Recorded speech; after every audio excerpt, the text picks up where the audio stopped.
Welcome back to Social Studies. I'm your freakishly awesome Social Studies teacher, Mr. Farrill. World War II is what we're going to talk about today. Deadliest conflict in human history. Included massacres, deliberate genocide of the Holocaust, strategic bombings, starvation, disease, and the very first use of nuclear weapons in history. World War II, being the deadliest conflict in human history, led 50 to 85 million deaths. Hitler, star of the show. Hitler hated Jews. He always considered them the enemy. And through considering them the enemy and his new alliances with Japan and the Soviet Union, Hitler did this for a health thing. He did it out of enjoyment. He loved killing Jews and wanted to get them out of the picture, and he felt that a world war would lead to the extinction of the Jewish race, which leads us to American involvement.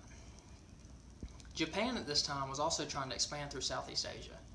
Through the expansion of the Japanese, they felt that the Pacific Fleet of the U.S. naval base would interrupt their expansion. So they hit the first strike by the bombing of Pearl Harbor.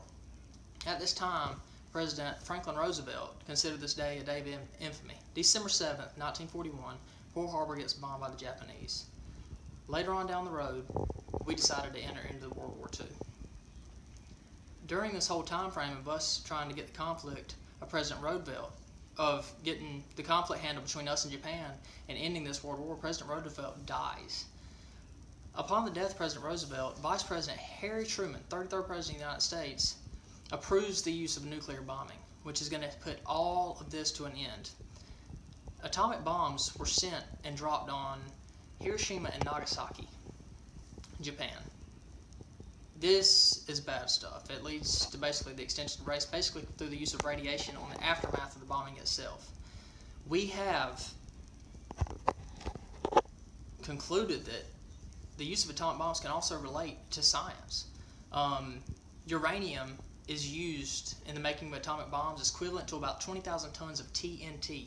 The uranium's part of it, which you can find on your periodic table, allows for the exponential growth of chain reactions.